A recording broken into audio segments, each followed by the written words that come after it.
"I've never been touched like that," Avery whispered, and the most dangerous man in New Orleans forgot how to breathe.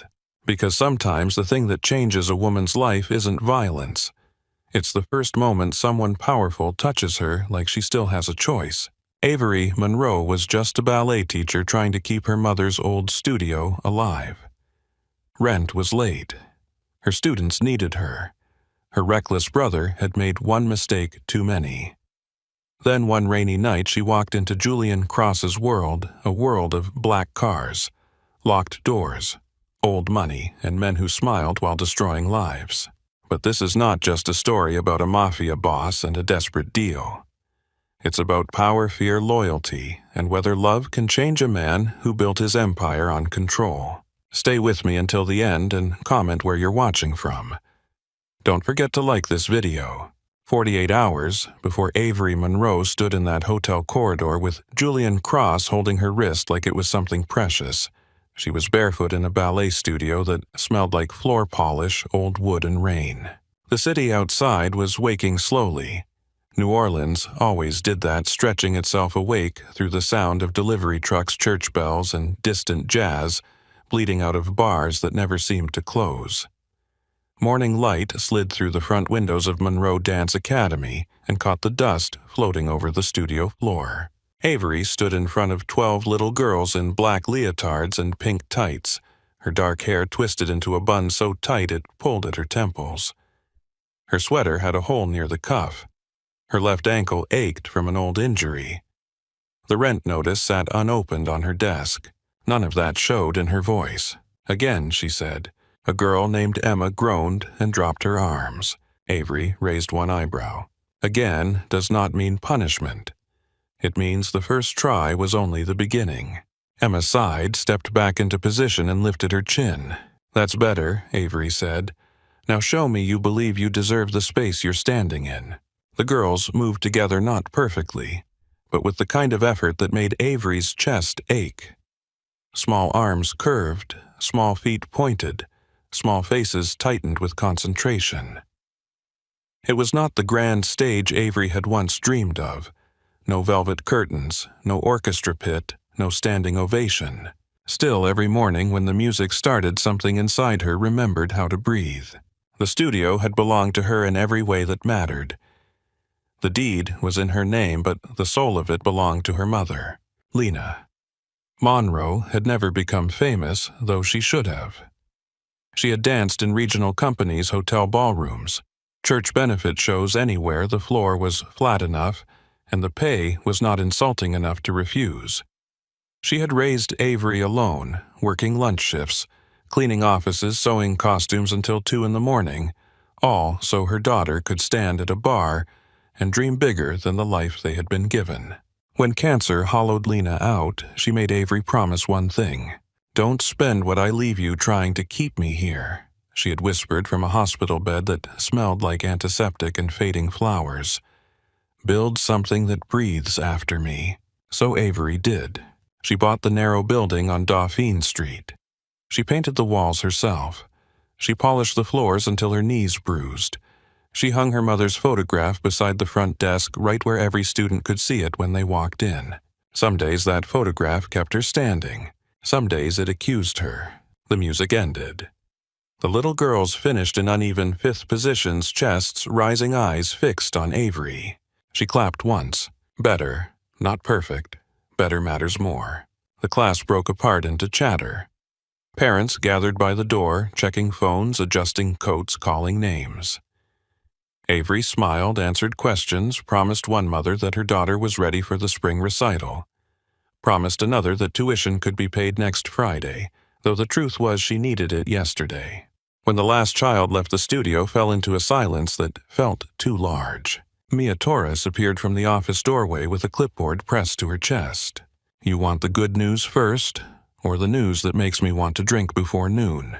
Avery walked to the stereo and turned it off. Good news. The advanced class finally nailed the opening combination. Avery smiled. "That is good news." "Bad news," Mia said, her voice softening. Mr. Landry called again about the back rent. Avery's smile faded.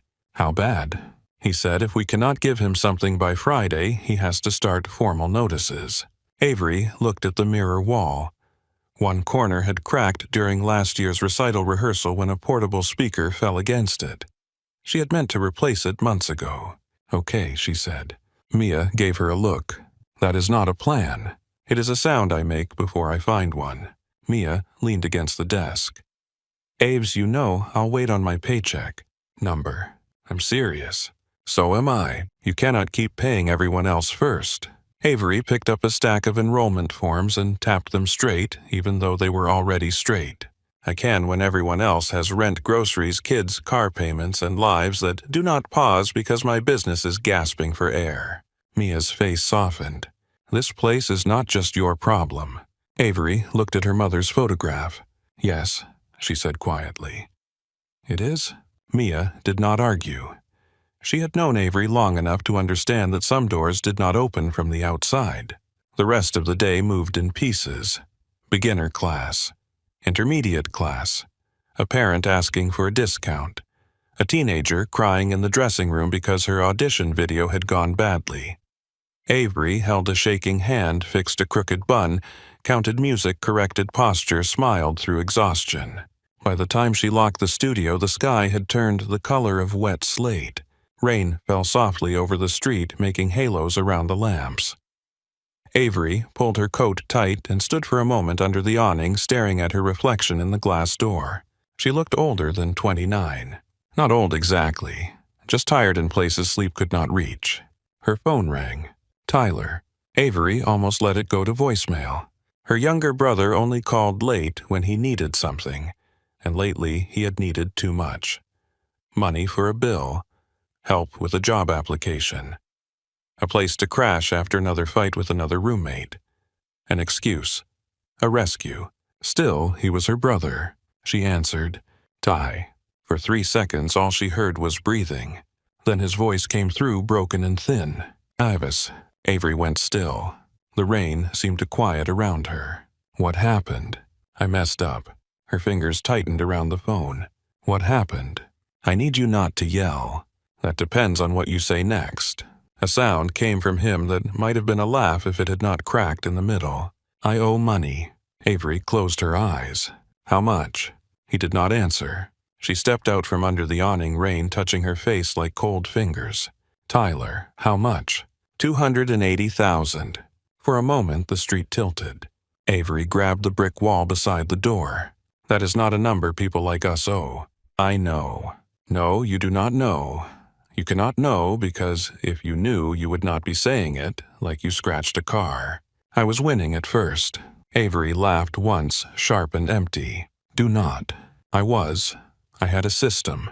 "Tyler, I thought I could fix everything. I thought I could pay off my cards, help with the studio, get ahead for once." Avery pressed her free hand to her mouth. To who she asked. Silence. Her stomach sank before he said the name. Julian Cross. A bus hissed by on the wet street. Somewhere down the block, someone shouted for a cab. The city kept moving because the city did not care when a life split open. Avery knew the name. Everyone in New Orleans knew the name. Julian Cross owned shipping companies, restaurants, construction firms, private security contracts, and half the rumors that drifted through the city after midnight. Men lowered their voices when they said his name. Reporters rode around him carefully. Police commissioners shook his hand at charity breakfasts and pretended the photographs were not evidence of anything. He was not the kind of man people owed money to. He was the kind of man who made debt feel like a death sentence. "Where are you?" Avery asked. "At my apartment." "Are you hurt?" "No, not yet, not yet." The words moved through her like ice. "Listen to me," she said. "Lock your door. Do not leave. Do not answer for anyone but me." "Avis, I'm scared." She hated him then. For one clean second, she hated him with a force that made her eyes burn.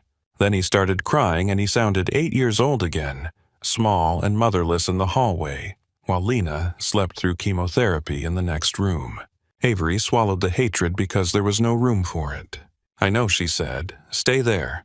"What are you going to do?" Avery looked through the studio window at her mother's photograph. I'm going to fix it. The next morning, she dressed like a woman walking into a courtroom. Black dress, low heels, hair pinned back. No lipstick. No jewelry except the watch Lena had given her on her 18th birthday, the one with the cracked face and worn leather strap. Mia was already at the studio when Avery arrived before dawn. You're early, Mia said. I need you to open today. Mia looked up from the desk. Why? Avery moved to the filing cabinet and pulled out the folder with the deed. A private meeting. What kind of private meeting requires that face? Avery forced a smile. The kind where I pretend I am not terrified. Mia came closer. Avery, I cannot explain right now. Is this about Tyler? Avery stopped. Mia's expression changed. Oh, God. What did he do? Avery slid the deed into her bag. I'll call you later. That is not an answer. It is the only one I have. Outside, the city smelled like wet pavement and chicory coffee. Avery took a cab to the business district because she did not trust her hands on the wheel. As the car moved through streets still shining from rain, she watched New Orleans change outside the window, past corner stores and shotgun houses, past iron balconies and sleeping bars, past tourists taking photographs of buildings that had survived storms, fires, and men with too much ambition. Then the cab turned toward the river, and Cross Harbor Tower rose ahead of her, glass and steel. 61 floors, a blade against the gray sky. Avery paid the driver and stood on the sidewalk looking up until her neck hurt. For one wild second she thought about leaving. Let Tyler face it. Let him learn. Let him pay for one mistake with something that did not come out of her body, her work, her life. Then she saw him at 7 years old sitting on the kitchen floor after their mother's boyfriend left for the last time, asking if men always went away when things got hard. Avery walked inside. The lobby was colder than it should have been. Marble floors reflected the ceiling lights. Security guards in dark suits watched without appearing to watch. Behind a black stone desk, a woman with smooth blonde hair and unreadable eyes lifted her gaze. Miss Monroe. Avery stopped. I did not give my name. No, the woman said, you did not. Avery's pulse tapped hard in her throat. The woman stood. Grace Holloway, Mr. Cross is expecting you. Avery held her bag tighter. Of course he is. Grace's mouth almost curved. Elevator on the left, 61st floor. The elevator doors opened without a sound. Avery stepped in and the doors closed on the lobby, sealing her inside a box of mirrored steel. The numbers rose, 12, 20, 33. With every floor, the city she knew fell farther away. By the time the elevator opened, Avery had counted every breath until counting stopped helping. The reception area was quiet enough to hear the rain tapping the windows. The whole floor smelled faintly of leather coffee and something expensive she could not name. No clutter, no warmth. Everything arranged with the kind of precision that made human error feel illegal. Grace appeared from another doorway. This way. Avery followed her down a hall lined with dark-framed photographs of ships' old city maps and buildings Julian probably owned. At the end were double doors. Grace knocked once, opened them, and stepped aside. Miss Monroe is here. Avery entered. Julian Cross stood at the window with his back to her, a phone against his ear. From the 61st floor, New Orleans looked almost peaceful. The river curved brown and wide beneath the morning sky. Rooftops glistened. Traffic moved like veins of light. Julian did not turn. If Mr. Bell wants new terms, he can bring me something worth my time, he said into the phone. Otherwise, the old terms stand. A pause. No, his panic does not interest me. Another pause.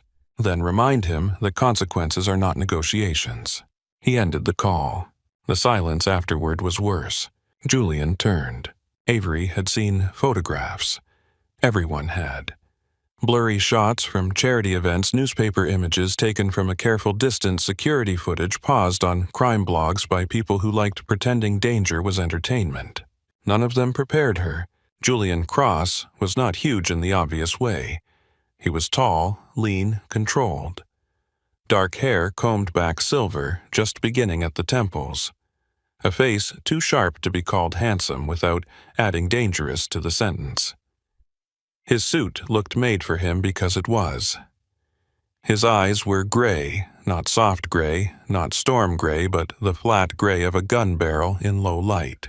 He studied her for one breath too long. "Miss Monroe." His voice was quiet. Somehow that made it worse. "Mr. Cross, you came alone." "I did." "That makes you brave or badly informed."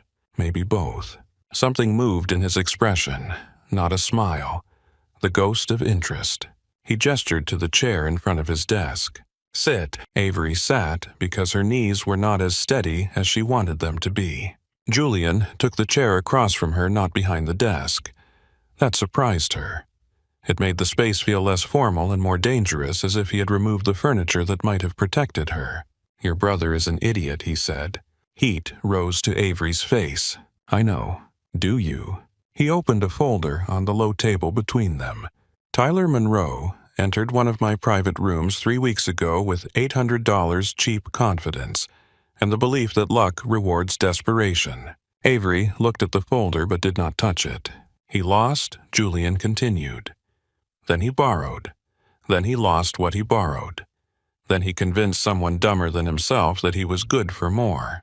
Avery's nails dug into her palm. "How much?" Julian slid a paper toward her. She looked down. $280,000. Beneath it, smaller print. "Interest pending." The room narrowed. "I do not have that," she said. "I am aware. He does not have that. I am also aware." She lifted her eyes. "Then why am I here?" Julian leaned back slightly. "That was going to be my question." Avery opened her bag before fear could make her hesitate. She pulled out the folder she had prepared at 3 a.m. while Tyler sat on her couch shaking and swearing he would change. "I own Monroe Dance Academy on Dauphine Street," she said. "The building is small, but it is mine. No mortgage. I have the deed. I can use it as collateral." Julian did not reach for it. Avery kept going. "I have no debt beyond business expenses. I speak French and Spanish. I have experience organizing performances, fundraisers, schedules, accounts. I can work. I can plan events. I can translate. I can teach private lessons to your clients' children if that helps. I can pay this down." Julian's gaze moved from the folder to her face. "At what rate?" Avery faltered. "I can make payments." "At what rate, Miss Monroe?" She hated the calmness in his voice. "I do not know yet." "I do." He picked up another page from his folder. "Your studio is behind on rent. Your spring enrollment is down 18% from last year. You have 3 instructors you pay before yourself. Your insurance premium increased in January. Your savings account has $1,146 in it." Avery felt the blood leave her face. "You had no right." "I had every reason." "That is not the same thing." "No," Julian said. "It is not." The answer was so blunt it stole her next sentence. He reached for her deed then, looked at it, set it back down. "This building was purchased with your mother's insurance money." Avery went still. Julian continued quieter now. "She died 3 years ago. You opened the studio 6 months later. You have kept it alive through bad math and stubbornness." Her throat tightened. "Do not talk about my mother." Julian's eyes lifted. "Then do not put her legacy on my desk like a bargaining chip." The words landed hard because they were true. Avery looked away first. For several seconds, the only sound was rain against glass. "I have nothing else," she said. Julian studied her. "You have yourself." Her head snapped back. "If that means what I think it means, this conversation is over." For the first time, Julian's expression changed. Something cold passed through it. "I do not buy women, Miss Monroe. No, you just buy everything around them until choice becomes decorative." The room went quiet. Avery realized what she had said to a man people did not insult. Julian stared at her. Then he laughed once under his breath. It was not warm, but it was real. "You are either very brave," he said, "or very tired." Avery's voice lowered. "I am both." Julian stood and walked to the window. From behind, he looked less like a man and more like a decision the city had made and regretted too late. I have a problem, he said. Avery frowned. I'm not sure how that helps me. It might. He turned back. I have money, influence, territory, businesses with clean paperwork and dirty reputations. What I do not have is entry into rooms where people pretend their fathers did not steal what they now call heritage. Avery said nothing. Julian came back to the table. I am expanding. Legitimately.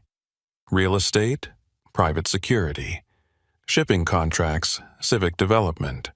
There are people in this city who want my money but will not publicly shake my hand unless someone respectable is already standing beside me. Avery stared at him. You want respectability. I want access.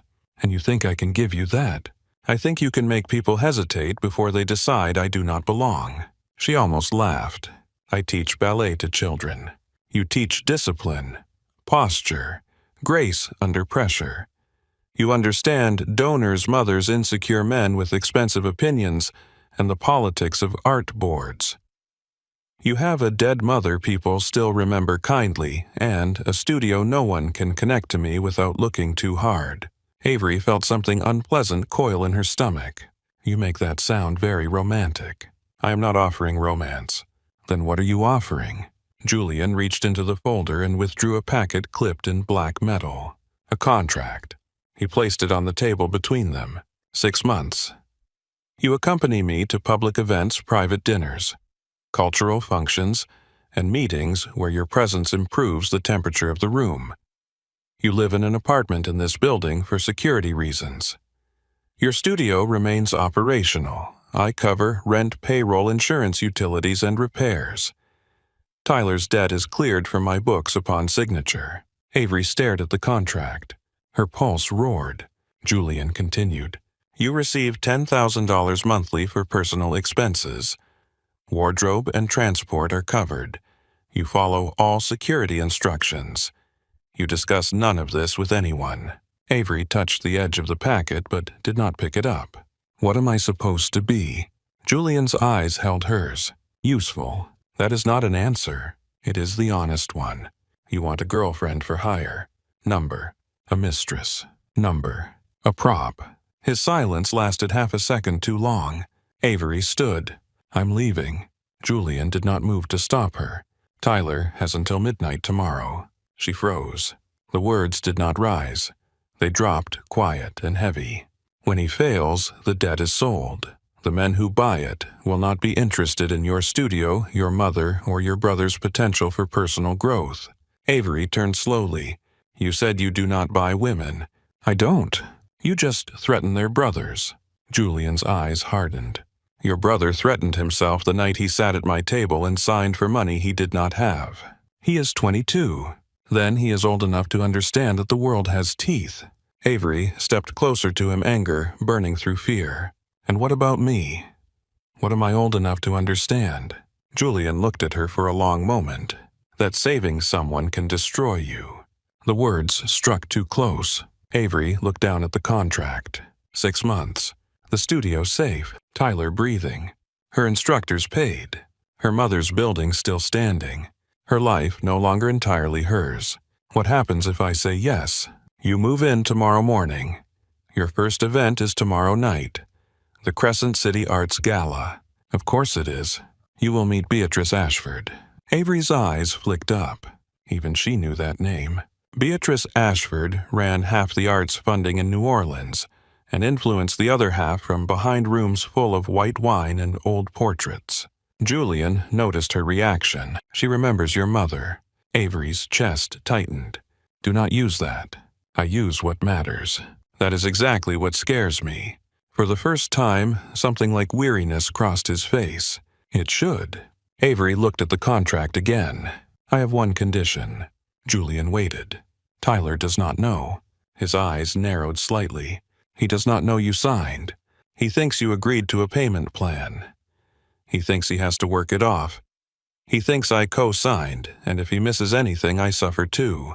Why? Because if he knows I did this, he learns nothing. He will cry, apologize, hate himself for a week, then wait for me to save him again. Julian studied her with fresh interest. You want him afraid. I want him awake. Silence stretched. Then Julian nodded once. Agreed. Avery almost hated him for how quickly he understood. Grace appeared 10 minutes later with a printed copy, a tablet, and a pen that probably cost more than Avery's electric bill. She led Avery into a private conference room with glass walls and a view of the river. Avery read the contract for nearly an hour. She did not understand all of it, but she understood enough.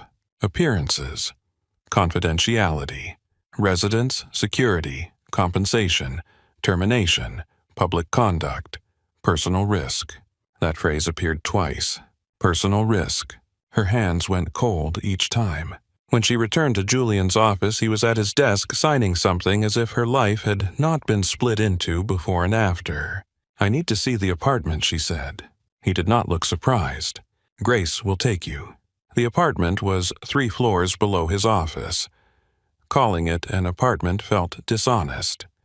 It had 3 bedrooms, floor-to-ceiling windows, a kitchen no one had ever cooked in, and furniture in soft cream and dark wood, elegant enough to feel impersonal. Eli Stone Julian's head of security waited by the door. He was broad-shouldered, black, calm-eyed, and built like a man who could end an argument by standing up. "Miss Monroe," he said. "I'm Eli. You need anything in this building, you call me." Avery walked to the window. The city below looked unreal. "What happens if I try to leave?" Eli did not smile. "Through the front door or out of the arrangement?" "Either. Front door, you tell security where you're going so we can keep eyes on you. Out of the arrangement, that is between you and Mr. Cross." Avery turned. "That is not an answer. It is the safest one I have." She looked around the beautiful room and saw no bars, which almost made it worse. On the bedroom nightstand sat a vase of white lilies, her mother's favorite flower. Avery's throat closed. Did he know? Eli followed her gaze. "Mr. Cross knows most things." Avery blinked hard. "I'm starting to understand that." At 5 that evening, she stood alone in the apartment, the contract signed on the kitchen counter, her reflection pale in the darkening glass. Her phone buzzed. "Tyler." She answered. "What happened?" he asked, frantic. "Did you talk to him?" "Aves, please tell me you talked to him." Avery looked down at her signature. "It is handled." A sob broke through the line. "Oh God, thank God. How?" "He agreed to a payment plan." "You are working it off." "I am." "Yes? What did you do?" "I co-signed." "Avery." Her voice sharpened. "You miss one payment, ignore one instruction, gamble $1. And I swear to God, Tyler, I will not save you from what happens next." He cried harder.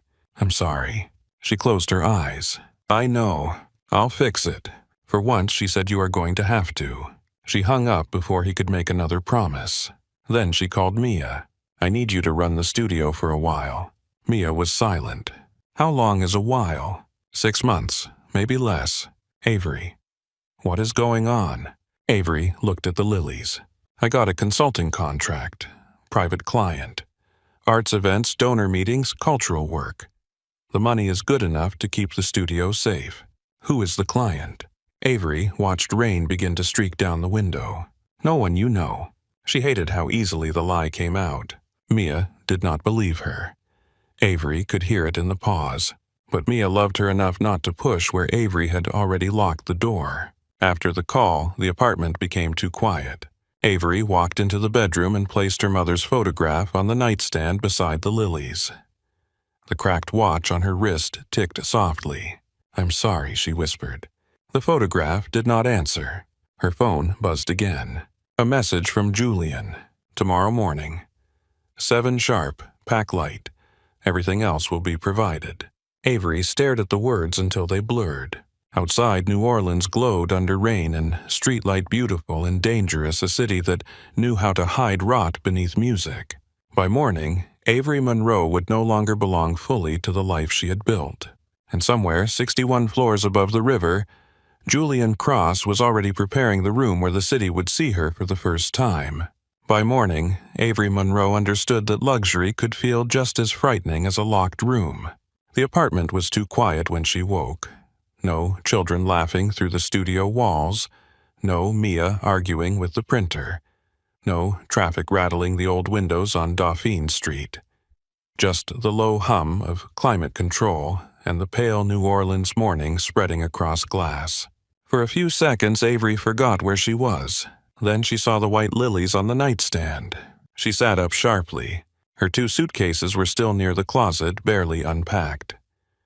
Her mother's photograph stood beside the vase Lena Monroe, smiling in black and white, forever young, forever graceful, forever unaware that her daughter had sold 6 months of her life to a man the city whispered about after dark. Avery looked at the closed bedroom door. No one had locked it. Somehow that did not comfort her. At 7 exactly, someone knocked. Avery pulled on a sweater and opened the door to find Eli Stone standing in the hallway with 2 paper cups of coffee and the calm expression of a man who had already been awake for hours. "Morning, Miss Monroe." She stared at the cups. "Is one of those poisoned?" His mouth twitched. "Only with too much sugar, I guessed." "You guessed wrong." Then Mr. Cross guessed right. Avery took the cup he offered and looked down. Black coffee. 1 splash of cream. No sugar. She hated that Julian knew that. Eli stepped inside only after she moved back. "Stylist arrives at 9. Mr. Cross wants you ready by 6:30 tonight. Car leaves at 6:40. Avery closed the door and followed him into the living room. Does Mr. Cross always communicate through other people? When he thinks people will argue with him, yes. I would argue with him if he were here. I know. Eli's tone was so dry that Avery almost smiled. Almost. "What is tonight exactly?" she asked. "The Crescent City Arts Gala." "I know the name. I mean, what is it really?" Eli looked at her for a moment, measuring how much truth she could carry before breakfast. "It is where people who own the city pretend they are raising money to save it." Avery took a sip of coffee. It was perfect. "And Julian. Mr. Cross wants to be seen in a room that usually only accepts his checks. With me on his arm." "With you beside him," Eli corrected. Avery caught the difference. She did not know whether it was his wording or Julian's. At 9, the apartment filled with strangers. The first was Vivian Cole, a silver-haired woman in a cream suit carrying no bag and still somehow looking like she had arrived with an army. 2 assistants followed with rolling racks of gowns, garment bags, shoes, jewelry cases, and a full-length mirror. Vivian looked Avery over from head to toe. "You are prettier tired than most women are rested. That helps." Avery blinked. "Good morning to you, too." Vivian ignored that and circled her slowly. "You have ballet posture. Thank God. Shoulders back, neck long, no need to teach you how to enter a room. I enter rooms all the time. Not rooms where women compliment your dress while calculating what your absence would be worth." Avery looked at Eli, who had taken up a position near the door. "Is everyone in this world dramatic?" "No," he said. "Some of them are dead." Vivian clapped once, arms out.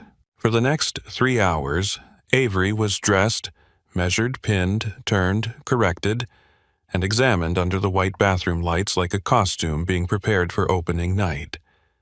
Vivian rejected a black gown for being too obvious, a red one for being too hungry, and a pale blue one for making Avery look like someone's tragic second wife. Finally, she chose silver. The gown was simple until Avery moved. Then the fabric caught the light like rain on the Mississippi. It followed the lines of her body without shouting about them. Elegant, quiet, expensive in a way that did not ask to be noticed because it knew it would be. Avery looked at herself in the mirror and felt a strange grief. The woman looking back did not belong to the studio. She did not smell like rosin and floor polish. She did not check tuition records after midnight or sew ribbons on tiny ballet shoes while eating toast over the sink. This woman looked like she had never worried about a late bill in her life. Vivian stepped behind her and fastened a pair of diamond earrings at her ears. Avery flinched. Vivian noticed. Too heavy. No, just cold. Everything is cold at first. Avery met Vivian's eyes in the mirror. "Is that supposed to make me feel better?" "No. It is supposed to make you pay attention." Vivian adjusted the neckline of the dress, then softened a little. "Listen to me, Miss Monroe. Tonight they will look at you and try to decide if you are decoration, leverage, weakness, or bait. Do not help them." Avery swallowed. "How?" "Do not explain yourself." People with power never explain until they are forced. Smile when insulted. Pause before answering. If someone asks how you met Mr. Cross, give them the truth with the bones removed. The truth is ugly. Vivian's eyes sharpened. Most truths are. That is why rich people hire florists. By late afternoon, Avery had studied every name on the guest list Grace sent to her tablet. Beatrice Ashford, Daniel Park, Senator Elaine Mercer, Graham Vance, Councilwoman Helen Royce, museum directors, donors, developers, people whose influence moved through New Orleans like underground water. She tried to memorize faces, marriages, scandals, foundations, business ties. It made her head hurt. At 6:25, her phone buzzed. A message from Julian. Lobby, now. Avery stared at it. Then she typed back. Please. 3 dots appeared. Avery waited. A second message came. Lobby, please. She smiled despite herself hated that she did, and slipped the phone into her clutch. Eli waited by the elevator. You look nice, he said. I look expensive. That too. Do I look terrified? He studied her face. Only to someone paying attention. Will they be? Every single one of them. The elevator ride down felt endless. Avery watched the glowing numbers fall and tried to remember how to breathe through her ribs the way her mother taught her before auditions. When the doors opened to the private lobby, Julian Cross was waiting. He wore a black tuxedo like other men wore skin. No wasted movement, no visible nerves. No sign that the room had shifted around him the moment Avery stepped out of the elevator. But something changed in his eyes. It was quick, almost nothing. She saw it anyway. He looked at her like the sight had interrupted a thought he trusted. Miss Monroe, he said. Mr. Cross. His gaze traveled once over the silver gown, the diamonds, the careful sweep of her hair. Not vulgar. Not lingering. Assessing then something quieter. Vivian chose well. Vivian is terrifying. Yes, that was not a complaint. I know. Eli opened the car door outside. Rain misted the pavement. A black sedan waited under the covered entrance engine running. Julian offered his hand. Avery looked at it. He waited. That mattered, though she did not want it to. She placed her hand in his. His palm was warm. His grip steady, not tight. Inside the car, the city slid past in streaks of gold and black. Bourbon Street noise faded behind them. The hotel rose ahead, old stone, glowing under the rain, its balconies curled like iron lace. Photographers waited near the front entrance, flashes popping whenever a name arrived. Avery's stomach folded in on itself. Julian noticed. Breathe.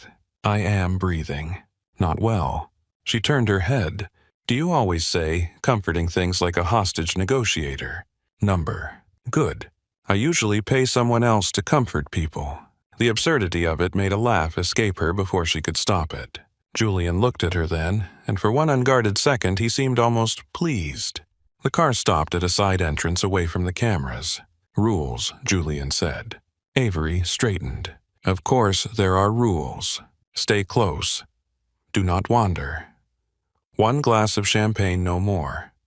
If someone asks a question you do not want to answer, smile, and turn it into a comment about the room, the music, or the cause. If I tell you to leave, you leave. If Eli tells you to move, you move. You make parties sound like crime scenes. Most parties are crime scenes with better catering. She looked toward the hotel doors. What am I to you tonight? Julian's expression stilled.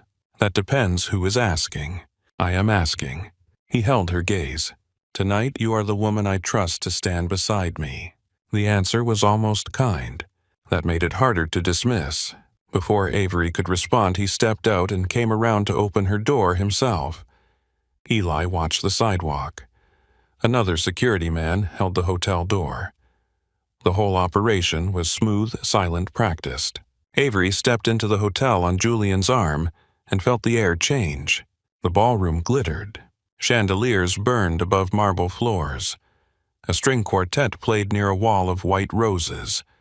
Champagne moved through the room on silver trays. Women wore gowns that cost more than Avery's annual rent. Men laughed with their mouths while watching with their eyes. The conversations did not stop when Julian entered. They lowered. That was worse. Avery felt every gaze touch her. Her dress, her face, her hand resting lightly on Julian's sleeve. The space between their bodies. The question of what she was doing there. Julian leaned closer, chin up. I hate you a little. Only a little. Give me time. His mouth curved, almost invisible. Then they were moving. The first man to approach was broad silver-haired and polished to a shine. Avery recognized him from the guest list. Graham Vance, old money developer, waterfront projects, family name on hospital wings and court documents no one discussed. Julian Graham said, extending a hand. I heard rumors you were coming. I assumed even you had limits. Julian shook his hand once. I try not to disappoint. Graham's gaze slid to Avery. And this must be the reason half the room forgot how to speak. Avery smiled the way Vivian had taught her, slow and unbothered. A generous room. Graham laughed. Beautiful and modest. Dangerous combination. Only to men who confuse modesty with permission. Julian's hand brushed the inside of her elbow. A warning or approval? She could not tell. Graham's eyes brightened. Where did you find her? Avery answered before Julian could. At work. Graham looked amused. What kind of work? I run Monroe Dance Academy. The amusement faded, replaced by interest. Monroe. Lena Monroe's daughter. Avery nodded. For the first time, Graham seemed to see more than the dress. She was a remarkable dancer. Yes, Avery said, she was. Shame how life turns out. Talent does not always protect people from needing help.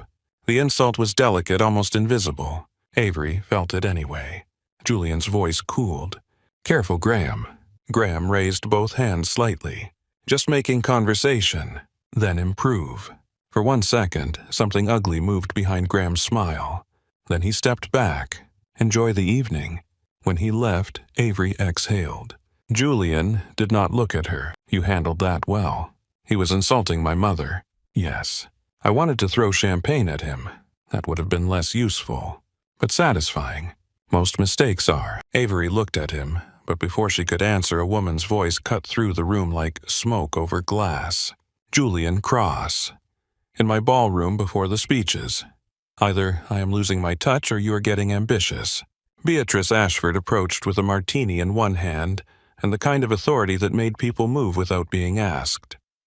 She was small, white-haired, draped in emerald velvet, and more intimidating than any armed guard Avery had seen all day. Julian's tone changed. Warmer. Respectful, though not submissive. Beatrice. She kissed the air near his cheek, then turned to Avery. So, this is Miss Monroe. Avery held out her hand. It is an honor to meet you. Beatrice did not take the hand immediately. She studied Avery's face, as if searching for someone beneath it. You have Lena's eyes. Avery's throat tightened. You knew my mother. I watched your mother dance Giselle in a church hall with a leaking ceiling and 30 people in folding chairs. She made it feel like the Paris Opera. Avery forgot the room for a moment. She never told me that. Gifted women rarely tell their daughters enough. They are too busy surviving. Beatrice finally took Avery's hand. Do you dance? Not professionally. That was not the question. Avery paused. I teach. Beatrice smiled faintly. A diplomatic answer. I dislike those, but I understand them. She looked at Julian. How did you convince this one to accompany you? Julian answered smoothly. With honesty. Avery almost choked. Beatrice's eyes moved back to her. Was he honest? Avery felt Julian watching. She thought of the contract. Tyler, the apartment, the lilies, the beautiful cage. He was specific, Avery said. Beatrice laughed low and delighted. Oh, I like her. Something in the room shifted after that. Not acceptance, not yet, but permission. People approached more easily. A museum director asked about Avery's studio. A donor mentioned childhood ballet lessons and mispronounced plie so badly, Avery had to bite the inside of her cheek. Senator Elaine Mercer complimented Avery's dress while trying to determine if Julian had bought her, hired her, or fallen for her. Avery smiled, paused, answered just enough. Julian let her. That surprised her most. He stood beside her, calm and dangerous, but he did not interrupt unless necessary. He did not correct her. He did not feed her lines. He watched the room while she worked inside it, and slowly Avery understood why he had chosen her. These people were not so different from parents at the studio. They wanted reassurance, status, flattery, control. They wanted to believe they were kinder than they were and smarter than the person across from them. The clothes were better here. The hunger was the same. At dinner, Avery was seated between Daniel Park and an older museum trustee who spoke only in complaints. Julian sat across from her close enough to observe far enough to make her stand alone. Daniel Park was younger than most of the room, Korean-American, quietly dressed with tired eyes and a watch he never checked, though it was worth checking. He ran a technology company and funded youth education programs across the South. "You look like you're counting exits," he said. Avery glanced at him. That obvious. Only to someone else doing it. She smiled for real. "You do not enjoy these events. I enjoy the cause. I tolerate the performance." That sounds familiar. His phone buzzed. He glanced down and his face changed. Avery noticed before she could stop herself. "Bad news." "My daughter," he said, already typing. "She is 13, at a friend's house. Something is wrong, but she says it is fine, which means it is absolutely not fine." Avery set down her fork. "Ask if she wants you to come get her." Daniel looked at her. "She will say no if she thinks I am angry. Then tell her she does not have to explain first. Tell her you are already on her side." He stared at the phone for a moment, then did as she said. Across the table, Julian had gone still. 15 minutes later, Daniel returned from a call outside the ballroom. His face looked different, shaken and grateful. "You were right," he said quietly as he sat. The friend's parents were fighting. She was scared and did not want to make trouble. Avery's chest softened. She made exactly the right kind of trouble. Daniel looked at her with new respect. "You teach children." "Yes. I imagine you are very good at it." "I try." He looked toward Julian. "Mr. Cross said you were useful." That was an ungenerous description. Avery looked across the table. Julian did not smile, but his eyes held hers for half a second longer than they should have. Later, during dessert, Senator Mercer began speaking about arts funding. Avery found herself answering questions about access, tuition, transportation, and the quiet shame parents carried when they could not afford lessons their children loved. The table listened. Not politely, truly. Avery forgot to be nervous. She spoke of cracked mirrors and donated shoes of children who learned discipline before confidence of art as something that should not require wealth at the door. When she stopped, the silence around the table felt full. Beatrice lifted her glass. "Well, she said that was the first honest thing said at this table all night." Laughter broke the tension. Julian looked at Avery like she had done something far more dangerous than speak. After dinner, the guests returned to the ballroom for dancing and final donations. Avery stood near the edge, her feet aching, her head buzzing from champagne she had barely touched, and conversations she would remember for days. Julian came to stand beside her. "You changed Daniel Park's mind." "About what?" "About me. I talked to him about his daughter." "Exactly." Avery looked at him. "That should not have anything to do with you. In rooms like this, everything has to do with me. That sounds exhausting." "It is efficient." "No," she said quietly. "It is lonely." Julian's face closed. For a second, she thought she had gone too far. Then Graham Vance appeared again, this time with two men Avery did not know. "There you are," Graham said. "I was beginning to think Cross had hidden you away before anyone could ask difficult questions." Julian's hand settled lightly at Avery's back.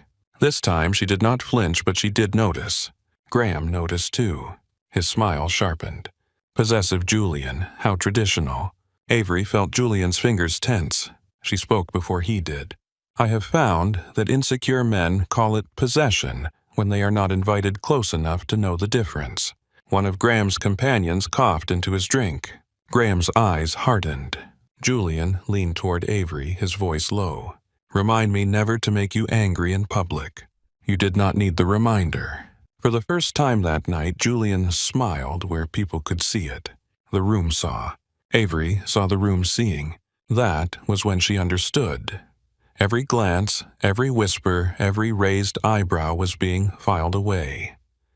By morning, people would not be asking why Julian Cross came to the gala.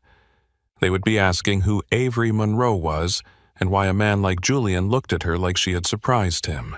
The thought frightened her more than the diamonds. In the car after midnight, Avery leaned her head against the seat and closed her eyes. "You did well," Julian said. "Do you compliment everyone like an employer reviewing performance? Number. Lucky me. You were better than I expected." She opened her eyes. "That is still not charming." "I am not charming. That is the first honest thing you have said all night." He turned toward her. "I was honest with Beatrice. You told her you convinced me with honesty." "I did. You threatened my brother with debt collectors. I also gave you exact terms." Avery stared at him, tired, anger rising. "You really do think specificity is morality?" Julian's jaw tightened. "No, I think lies are expensive. So is truth when you only tell the parts that benefit you." The car went quiet. Outside New Orleans passed in wet gold and deep shadow. Julian looked out the window. "You were right about one thing tonight." Avery waited. "It is lonely." She turned her head. He did not look at her. The admission sat between them small and heavy.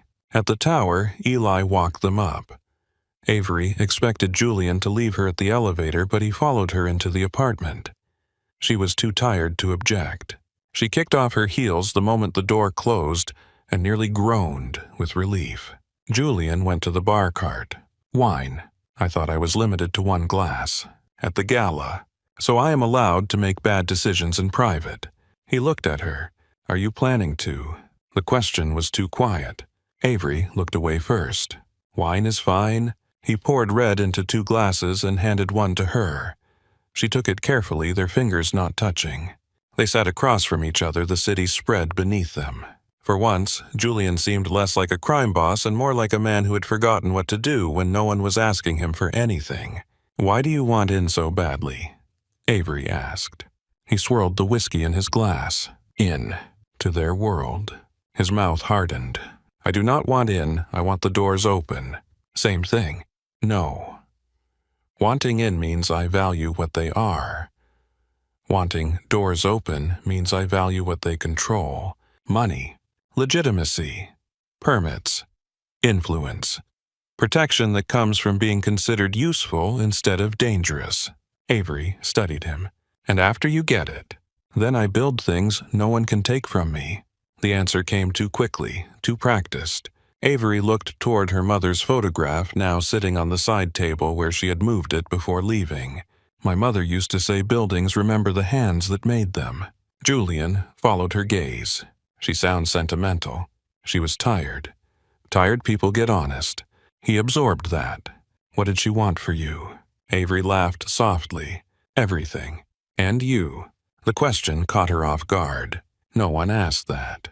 They asked about the studio her students Tyler Bill's recital dates. They asked what needed fixing, not what she wanted. "I wanted to dance," she said finally. "Professionally, New York maybe, a company, a stage big enough to make all her sacrifices worth it." "What happened?" "I was good." That does not sound like failure. In ballet, good is where dreams go to die quietly. Julian said nothing. Avery looked down at her wine. "I auditioned for a year. I watched girls younger than me walk into rooms and become futures I could not have. Then my mother got sick. Then she died. Then the insurance check came, and I had to decide whether to chase a dream that had already said no or build something that might say yes to other girls." She swallowed. "So I built the studio." Julian's voice was softer when he spoke. "And Tyler." Avery's hand tightened around the glass. "Tyler was 8 when Mom started getting sick. I was 19. I packed his lunches, signed school forms, lied to landlords, learned which bills could wait and which ones turned into threats. You became his mother." "No," Avery said sharply. Then softer, "I became the person who stayed." Julian watched her across the low light. "That is not the same as being responsible for every fall he takes." She stood before the words could get deeper under her skin. I should sleep. Julian stood too. Avery. It was the first time he had used her first name. She stopped near the hallway. He seemed to realize it at the same moment she did. "You were extraordinary tonight," he said. The compliment was quiet, unguarded. Nothing like a performance review. Avery did not know what to do with it, so she gave him the only truth she had left. "I was scared the entire time." Julian looked at her. "I know. And you still brought me there." "Yes." "Will it get easier?" His silence answered before his mouth did. "Number." Avery nodded once. At the bedroom door, she looked back. Julian stood alone in the living room, black tuxedo whiskey glass. City lights behind him, looking like a man surrounded by everything he had conquered and nothing he could trust.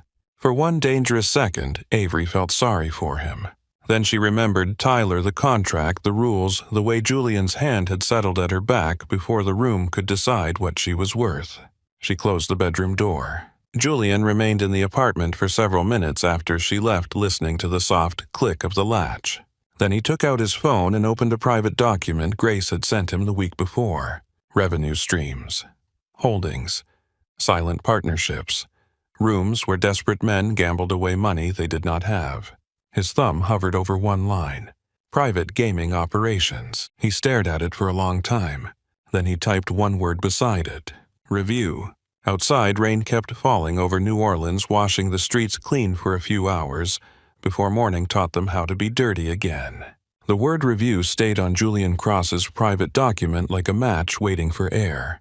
For 2 days, Avery did not know about it.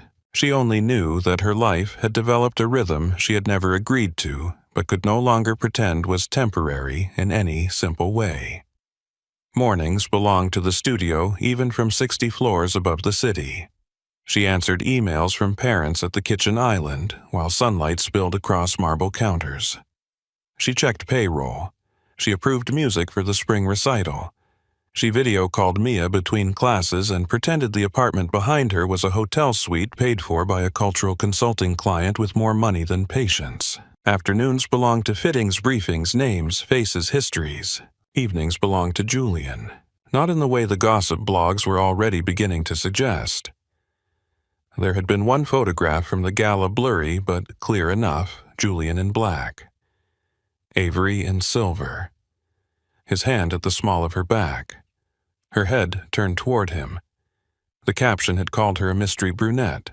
Mia sent the photo with one message. "Please tell me this is part of the consulting job." Avery stared at it for almost 10 minutes before typing back. "It is complicated." Mia answered immediately. "That is never good." Avery did not reply. On Friday evening, Vivian arrived with a dark green dress and a warning. "Tonight is not old money," she said, holding the dress against Avery's body. "It is art money. Younger, crueler, and convinced cruelty is taste." Avery looked at herself in the mirror. "Fantastic. I was worried rich people might become pleasant." Vivian made a sound that might have been approval. "The gallery opening is smaller than the gala.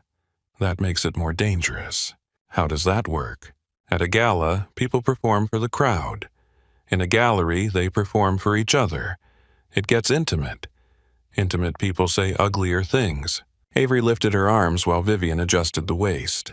"Does everyone in Julian's life come with a warning label?" Vivian paused. "Mr. Cross is the warning label." By 7, Avery was in the back of the black sedan with Julian beside her, the French Quarter sliding by in neon and rain. He had been quiet since she entered the car. Not cold exactly, focused somewhere inward. Avery watched his reflection in the window. "Are you going to tell me what tonight is really about? Or, should I guess, based on how many security guards are pretending not to follow us?" Julian's mouth moved slightly. "There are only 3. That I can see." 5, he said. "At least you are honest about surveillance." "Only when caught." She looked away so he would not see the smile. The gallery was in the warehouse district, all exposed, brick-polished concrete white walls, and people wearing black as if color were a moral failure. Abstract paintings hung under precise lights. Waiters moved through the room with trays of champagne. No one looked drunk. Everyone looked hungry. Julian placed his hand near Avery's back without touching. She noticed. He noticed her noticing. Better, he asked quietly. Better. They moved through the room together. This crowd did not fall silent the way the gala had. It turned sharper. People here wanted to seem unafraid of Julian Cross. They overcorrected with lazy smiles and raised eyebrows, pretending his presence was a curiosity rather than a threat. Julian stopped before a massive canvas painted in violent shades of blue. Avery tilted her head. What is it? Expensive. That is not an art movement. It is the only one everyone here understands. She glanced at him. You do not like it. I do not need to like it. Then why are you here? He looked around the room. Because by morning, 3 people will tell 7 others that Julian Cross attended a local artist's opening and bought work without asking the price. Is everything a move? Usually. That sounds exhausting. You said that before. It keeps being true. A young woman with paint under one fingernail stood near the far wall, trying not to stare as Julian's assistant spoke to the gallery director. When the assistant returned, Julian signed a small card without reading it. The artist's face went pale. Avery watched her cover her mouth. How much did you just spend? Enough. On a painting you do not like. On a career that will now survive another year. Avery turned to him. That answer had not been what she expected. Julian kept his eyes on the canvas. Do not make me noble. It was still a move. Maybe Avery said. But it moved something real. His gaze flicked to hers. For a moment, the room softened around them. Then a woman's voice sliced through it. Julian. I wondered how long it would take before you started collecting artists, too. Avery turned. The woman approaching was in her 30s, tall, copper-haired, beautiful, in a way sharpened by bitterness. Her black dress was simple, but everything about her announced damage dressed as elegance. Julian's face emptied. Laurel. Avery remembered the name from Grace's briefing. Laurel Hayes. Former gallery owner. Former tenant in a Cross property. Former rising star in the New Orleans art scene before her gallery closed 2 years ago. Laurel's eyes moved over Avery. So this is the new one. Julian's voice dropped. Careful. Laurel smiled. I used to hear that word often. Usually right before you took something. Avery felt the air tighten. Julian did not move. You lost money for 18 months. I lost a space. You lost a business. I lost a dream. Laurel snapped, then caught herself and laughed too brightly. But of course, men like you never know the difference. People nearby had begun pretending not to listen. Laurel stepped closer to Avery. Be careful, sweetheart. He makes ruin sound reasonable. First, he tells you it is business. Then he tells you it is protection. Then one day you are standing in the wreckage of your life while he explains how efficiently it happened. Avery felt Julian go still beside her. Laurel, he said. No. Laurel said, her eyes flashing. Let her hear it. Does she know what you do when someone stands between you and a building you want? Does she know how quickly you can turn a signed lease into a memory? Or did you dress it up for her the way you dress up everything? Julian's jaw tightened. We are leaving. Avery looked at him. We just arrived. I said, we are leaving. This time his hand did close around her wrist. Not hard enough to hurt, hard enough to command. Avery looked down at his hand. Julian saw it too. Something dark moved across his face, but he did not release her until they were outside. The car ride back to the tower was silent. Rain battered the windows. Eli drove with both hands on the wheel and eyes forward. Julian sat rigid beside Avery, anger radiating from him like heat from black pavement. When they reached the apartment, Avery stepped out before Julian could offer his hand. He followed her inside. The door closed behind them. She was lying, he said. Avery turned slowly. About what? Julian removed his cufflinks with short, controlled movements. I never wanted her. I never touched her. I never asked. That was not the only thing she said. His eyes lifted. She was hemorrhaging money. The building was valuable. I had an offer from a hotel group that made sense, and her gallery was in the way. Yes? The honesty landed between them. Avery crossed her arms. Did you warn her? I gave notice. That is not what I asked. Julian's face hardened. No. I did not warn her that the dream she built would not survive my better offer. Avery absorbed that. Outside, thunder rolled low over the city. Julian paced to the window. She turned it into something personal because failure needs a villain. And were you one? He turned. The question struck like an insult because it was not spoken as one. For a long moment he said nothing. Then his voice dropped. Yes. Avery's anger shifted, not gone, but changed by the weight of the admission. Julian looked almost disgusted with himself. I did not ruin her because she rejected me. I ruined her because she was inconvenient. At the time, that felt cleaner. Avery stepped closer. Cleaner than what? Wanting to. The words were barely audible. Avery held still. Julian looked at her then, and for once there was no performance in him. No smooth cruelty. No polished control. Just a man staring at a version of himself he could no longer fully defend. You told me I could be different, he said. I said you could choose differently. That is a pretty sentence from someone who has not had to hold an empire together with both hands around its throat. No, Avery said quietly. I just held a family together with both hands around my own. He flinched. She did not apologize. You think violence is the only thing that leaves bruises, Julian. It is not. People like Laurel bleed too. They just do it in closed galleries and polite conversations. He looked away. Avery softened despite herself. Why are you telling me the truth? His answer came after a long silence. Because you would know if I lied? That was dangerous. Not because it was romantic. Because it sounded like trust. The next night, Beatrice Ashford's invitation arrived on thick ivory paper delivered by hand. Dinner at her Garden District house. 8 guests, 7 o'clock. Julian read the card once and set it down. Avery watched him from the kitchen island. You look like someone just handed you a verdict. Beatrice does not host people by accident.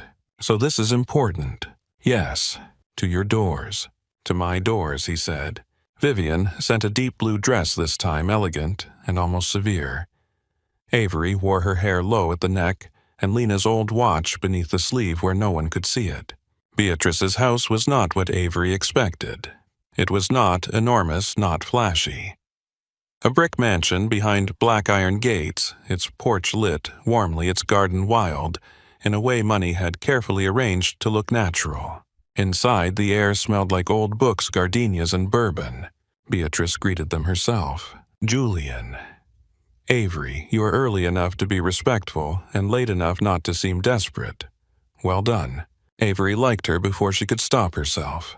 The dinner guests were already gathered in the library. A museum director Avery recognized. Daniel Park. Senator Mercer. Councilwoman Helen Royce, whose smile looked like it had been sharpened on policy. 2 donors. 1 retired judge. Julian's posture shifted almost imperceptibly. Avery saw it because she had spent years watching dancers hide pain. Beatrice saw it too. Dinner began pleasantly. Too pleasantly. They spoke of arts funding school programs, restorations, public safety, city permits. Avery answered when asked and listened when not. Julian stayed calm, charming in the measured way of a man who knew charm was another kind of blade. Then Councilwoman Royce set down her wine glass. Mr. Cross, are we meant to discuss your civic ambitions without discussing how you acquired the resources to pursue them? The table went quiet. Beatrice's eyes narrowed. Helen. No, Julian said. Let her ask. Helen turned fully toward him. 15 years ago, the Bellamy family sold you their warehouse property at half value after their daughter was attacked outside a nightclub. You built your first major shipping operation there. Do you deny it? Avery's stomach tightened. Julian's face did not change. I do not deny the purchase. Convenient tragedy. I had nothing to do with the attack. So the investigation said. So the evidence said, Julian replied. Helen leaned back. But you profited. Yes. The table absorbed that one word. Avery looked at him.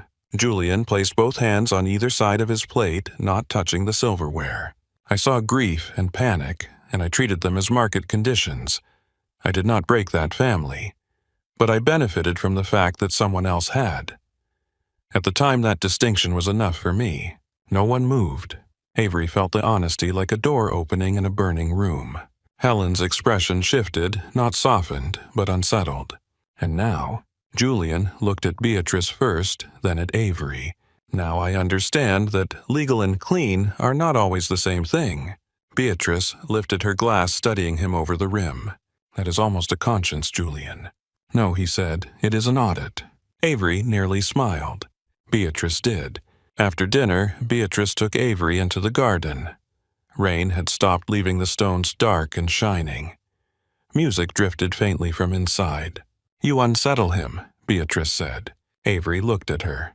I mostly annoy him. Same thing for a man like Julian. They walked past rose bushes trembling with water. I have known him 8 years, Beatrice continued. He used to answer embarrassment with punishment. Tonight, Helen cornered him at my table, and he answered with truth. That does not erase anything. No, it makes the next thing possible. Avery stopped near a fountain. I did not sign up to fix him. Beatrice turned her face unreadable in the garden light. Good. Men like Julian are not fixed by women. They are changed by what they choose when the woman leaves the room. Avery looked back toward the house. Through the window, she could see Julian standing alone near the fireplace, Daniel speaking beside him, his profile cut in amber light. He scares me, Avery said. He should. That is not comforting. It was not meant to be. Beatrice's voice softened. But fear is not the only thing you feel. Avery had no answer. The days after Beatrice's dinner became strange in their gentleness. Julian stopped sending commands without pleas. It was such a small thing that Avery hated noticing it. He asked before entering her apartment. He sent schedules instead of orders. When she mentioned Mia was struggling with recital planning, a new printer arrived at the studio anonymously. Avery called him immediately. I know it was you. You needed a printer. I needed to be asked. A pause. Do you want me to take it back? No, I want you to understand why I am angry while I keep it. Another pause. I am learning that is possible. One afternoon, Avery found him in his office watching a rehearsal video Mia had sent her. On the screen, Emma stumbled through a turn, caught herself, and tried again. Avery stood in the doorway. Are you spying on children now? Julian did not look embarrassed. Her left side is weaker. Avery stared at him. You do not know what that means. I know she falls less on the right. Despite herself, Avery laughed. Julian looked up. The sound changed the room. Neither of them spoke for a moment. Then his phone rang and the softness vanished. 2 nights later, Avery's phone rang just after midnight. Mia. Avery answered from bed, already afraid. Mia. For 1 second there was only crying. Then Mia said, Aves, you need to come to the studio. The studio windows were shattered. The front door hung crooked from one hinge. Costumes had been ripped and scattered across the floor like wounded birds. Paint streaked the mirrors in black lines. The little desk where students signed in was overturned. Avery stepped inside and could not breathe. Then she saw the wall. Cross owns what you love. The words were painted above her mother's photograph, which lay on the floor in broken glass. Avery crossed the room and dropped to her knees. Her hands shook as she lifted the frame. A crack ran across Lena's face. Mia stood behind her, crying silently. I am so sorry, Mia whispered. I locked up. I swear I locked up. Avery could not answer. Black cars arrived outside within minutes. Julian entered first, Eli behind him, then 2 men Avery did not recognize. Julian took in the broken mirrors, the paint, the message on the wall, and finally Avery on her knees with the cracked photograph in her lap. Something in his face went dead. Not cold. Dead. Who was here, he asked. Mia stepped back. Avery stood slowly. Do not. Julian's eyes did not leave the wall. Avery. Look at me. He did. The force of his attention almost made her step back. Do not become worse because I got hurt, she said. His voice was soft. They touched what matters to you. And if your answer is to destroy them, then they were right about you. Julian looked at the broken room again. For a moment she thought he would not hear her. Then he turned to Eli. Cameras. Street feeds. Every permit application within 3 blocks. Quietly. Eli nodded. No violence, Avery said. Julian looked back at her. That is not a promise I make lightly. Then make it heavily. The silence stretched. Finally, Julian said no violence. By morning, his people had a name. Graham Vance. Not directly, of course. Men like Graham did not carry paint cans through broken glass. But money had moved from one shell company to another. 2 men with records had been seen near the studio. One had a cousin employed by a Vance construction subcontractor. Julian did not break Graham's legs. He did not send men to his house. He did not make him disappear into the wet dark near the river. He made phone calls. Permits stalled. Investors reconsidered. A waterfront development suddenly faced environmental review. A bank withdrew financing after receiving a packet of old discrepancies. Reporters received anonymous documents. By Friday, Graham Vance's most important project was bleeding in public.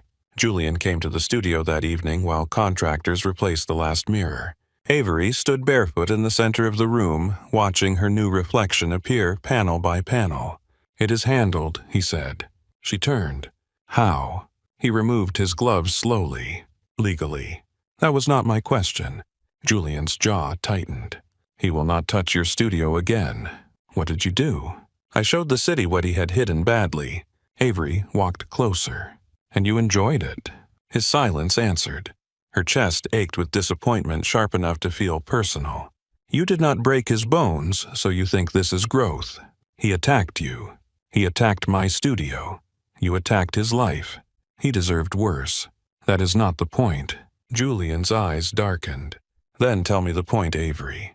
She stood close enough to see the exhaustion under his control. "The point is not whether he deserved it. The point is who you become when someone gives you a reason." The words landed. For a long time, Julian said nothing. The contractors left quietly, one by one, sensing the room no longer belonged to them. Rain began again outside. Avery turned away and walked to the bar. The new mirror reflected Julian behind her, tall and still and terribly alone. She placed one hand on the wood and rose slowly onto point in bare feet. Not fully, not safely, just enough to feel the old dream pull through her bones. Julian watched, but did not come closer. For once, he did not cross the line. "I do not know how to love anything without trying to protect it," he said. Avery lowered herself back to the floor. Her reflection looked tired but whole. "Protection without trust is just another cage," she said. Julian closed his eyes. When he opened them, he looked like a man who had finally seen the bars. Avery wanted to believe that was enough.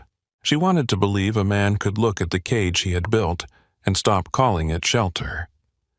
She wanted to believe the broken mirrors, the painted threat, the cracked photograph of her mother, and the ruin Graham Vance had tried to leave behind would make Julian choose differently the next time anger put a weapon in his hand. But belief was fragile. It did not survive long in a city like New Orleans, where pretty balconies hid rot, where old money wore perfume over blood, where men like Julian Cross could make destruction look clean if they used lawyers instead of fists. The studio reopened 3 days after the attack. Avery insisted. Mia argued. Eli argued. Julian did not argue, which somehow made Avery more nervous. He only stood in the doorway of the studio that morning, while the first children arrived with wide eyes and cautious steps, their mothers whispering near the front desk as if the building had been sick and needed quiet. The new mirrors gleamed too brightly. The fresh paint on the wall was a shade off from the rest. Lena Monroe's photograph sat behind the desk in a new frame, the crack gone from the glass, but not from Avery's memory. Emma. The little girl, who always fell out of turns, came in holding a bouquet of grocery store daisies. "For the studio," she said. Avery knelt to take them. "They're beautiful." Emma looked past her at Julian, who stood in his black suit near the door like a storm cloud pretending to be furniture. "Is he the scary man from the news?" Avery heard Mia suck in a breath. Julian heard it too. His face did not change. Avery looked at Emma. "He is a man who helped us fix the mirrors." Emma considered that. "Does he dance?" Avery almost smiled. "Number?" Julian said absolutely not. Emma looked disappointed. You should. Miss Avery says dancing makes people less stiff. Mia turned away, coughing into her hand. Julian looked at Avery. For a second, something warm passed between them. Small, uninvited, dangerous. Then Avery stood, clapped her hands, and called the class to the bar. Life tried to resume. The children stretched. Parents paid late tuition. Mia answered phones. Avery corrected posture, counted music, fixed ribbons, and pretended not to notice Julian's security men stationed across the street. By late afternoon, she was alone in the office, sorting invoices when her phone began to vibrate across the desk. Tyler. She stared at his name until the call ended. It rang again, and again. On the fourth call, she answered. What? His breathing was uneven. Aves, what did you do? Avery went cold. What are you talking about? What did you do with Cross? She stood slowly. Tyler. No. Do not use that voice. I talked to a guy from the warehouse. He said there was never a payment plan. He said the debt disappeared because Cross got something better. Avery closed her eyes. The office felt too small. Where are you? Is it true? Where are you? Is it true? He shouted. Mia appeared in the doorway, eyes wide. Avery turned away from her. Tyler, calm down. Did you sell yourself to him? The words hit with such force that Avery could not speak. Mia's face changed. Avery gripped the phone. Do not ever say that to me again. Tyler was crying now, angry and ashamed, and still somehow making it about his pain. What else am I supposed to think? You moved into his building? You show up in pictures with him. People are saying things. People say things because they are cowards with mouths. You lied to me. Yes. Why? Because you needed to feel the weight of what you did. I did feel it. No, Tyler, you were scared. That is not the same. He made a broken sound. I cannot believe you did this. Avery laughed, once the sound sharp enough to hurt. You cannot believe I did this. I cannot believe you walked into a private gambling room, borrowed money from a man like Julian Cross, lost enough to destroy both our lives, and still found a way to make my sacrifice feel like your betrayal. Silence. Then Tyler whispered, I did not ask you to. Avery's eyes burned. No. You just made sure I was the only person standing close enough to catch the fall. She hung up before he could answer. Mia stood in the doorway, pale. Avery. Not now. Is it true? Avery looked at her friend at the worry and hurt in her eyes. The lie rose automatically, then died. Yes. Mia's face crumpled. Oh, honey. That softness almost undid her. Avery grabbed her bag. I need air. She left through the back door before Mia could follow. The alley behind the studio smelled like damp brick and trash bins and old rain. Avery pressed both palms against the wall and tried to breathe, but there was not enough air in New Orleans. Her phone buzzed. Julian. She did not answer. It buzzed again. Then a message appeared. Where are you? She stared at it until the letters blurred. Another message. Eli said you left through the back door. Answer me. Avery typed with shaking fingers. Do not monitor me. The reply came almost instantly. You are a target. She laughed under her breath, but it sounded like something breaking. No, I am a person. She shoved the phone into her bag and started walking. She did not know where she was going until she found herself outside Tyler's apartment building an hour later. The place was ugly. 2 stories of peeling paint and flickering lights near a corner store that sold cigarettes, lottery tickets, and cheap beer. Tyler opened the door before she knocked twice. His eyes were red. His hair was a mess. He looked younger than 22 and older than he had any right to. For a second, they just stared at each other. Then he said, I'm sorry. Avery slapped him. The sound cracked through the hallway. Tyler's head turned with it. He did not raise a hand. He did not speak. Avery's palm burned. Do not make what I did sound dirty, because you cannot stand looking at what you caused. His face collapsed. I know. No, you do not know. You think shame is the same thing as understanding. It is not. He wiped his face with both hands. I thought I could win. You thought you could cheat consequence. I wanted to help. Avery stepped into the apartment and shut the door behind her. The place was a mess. Pizza boxes, laundry, a stack of unopened mail. On the coffee table was a folded paper with Julian's company logo at the top. Avery picked it up. "What is this?" Tyler looked away. "My work schedule." "For who?" He rubbed the back of his neck. "Cross-security logistics." The room went very still. Avery looked down at the page. Warehouse shifts. Delivery checks. Mandatory financial counseling. Weekly progress reports. Her pulse slowed into something dangerous. "How long?" "A few weeks." "Who arranged this?" Tyler did not answer. "Tyler." "Cross." Avery's voice dropped. "You were supposed to believe the payment plan was between you and him, not become one of his employees. He said it was better this way," he said. Tyler looked miserable. "I did not know what else to do." Avery folded the paper carefully. "Did you sign anything?" "Yes." "Did you read it?" He looked down. Avery closed her eyes. Of course he had not. For her whole life, Tyler had jumped and trusted Avery to find the ground. But this time Julian had built the ground for him, quietly, efficiently, without asking her. Avery left Tyler's apartment with the paper in her bag, and a coldness in her chest that no Louisiana heat could touch. Julian was waiting in her apartment when she returned. She was not surprised. That made it worse. He stood near the windows, still in his suit, the city glittering below him. Avery closed the door behind her. "You put Tyler to work." Julian turned. "Yes." "You had him sign documents." "Yes."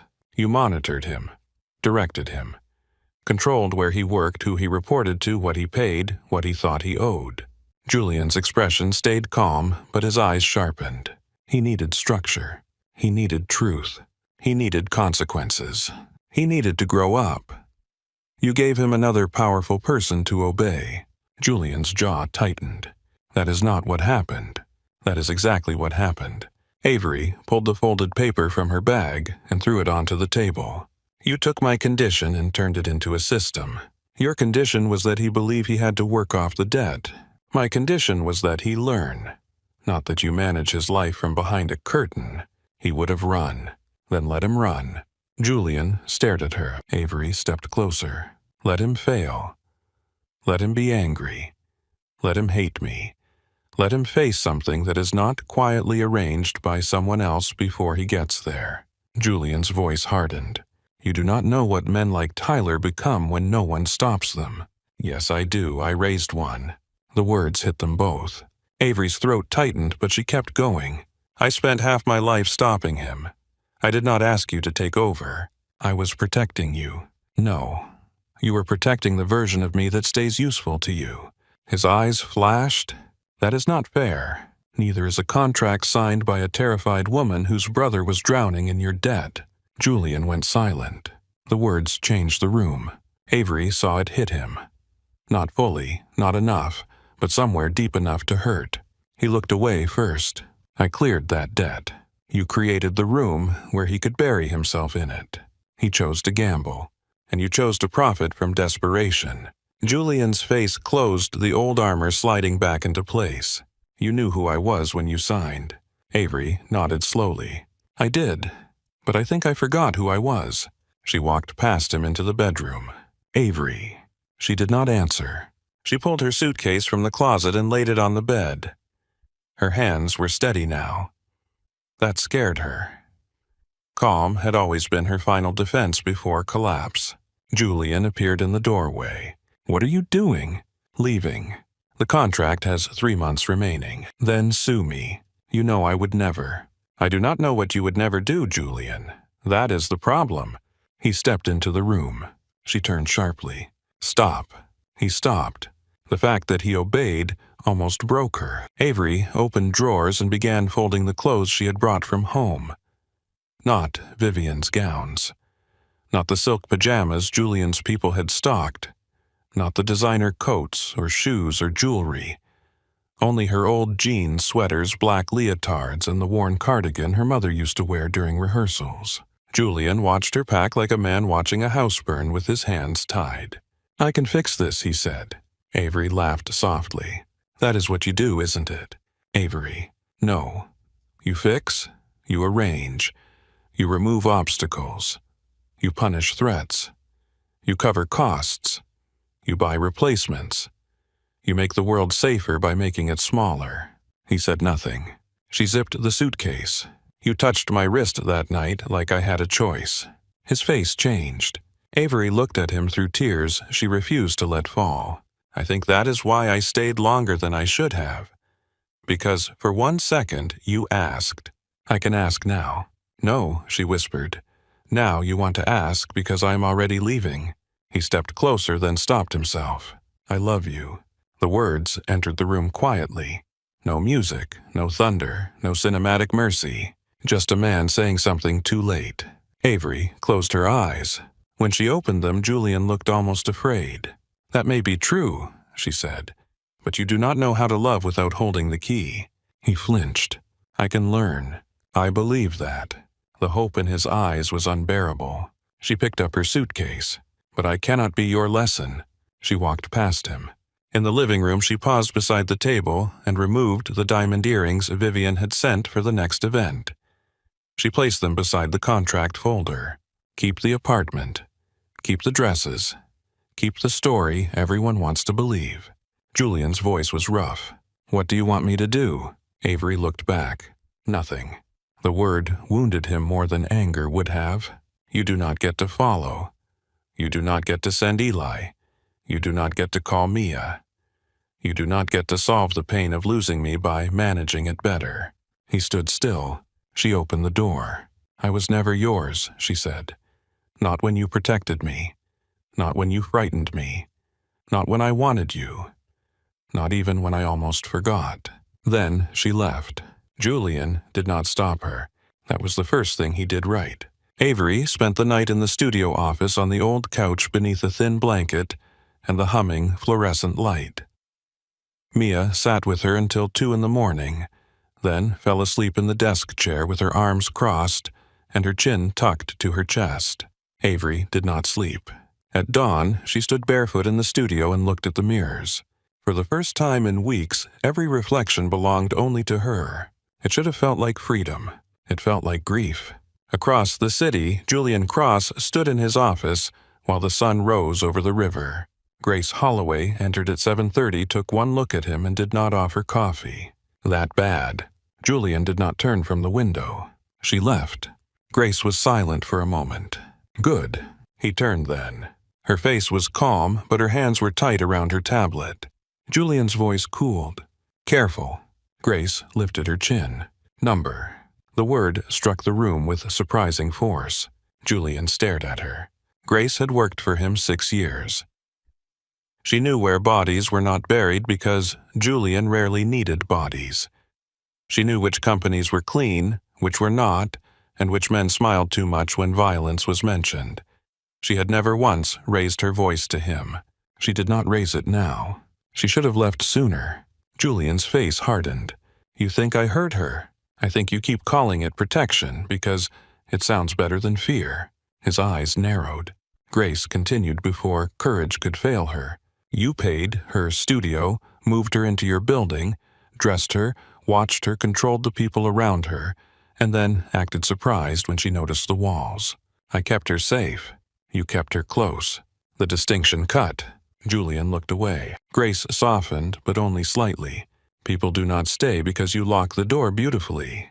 The sentence remained after she left. Julian sat at his desk and opened the contract Avery had signed. For the first time, he read it not as leverage, not as protection, not as structure. He read it as she must have. Residence requirement, security compliance, confidentiality, public conduct, personal risk. He saw every polite phrase for what it was. A hand around the wrist. A door without a lock that still told her where she could sleep. A choice dressed well enough to pass in public. By noon, Julian had his legal team on the phone. By 2, he had termination papers drafted.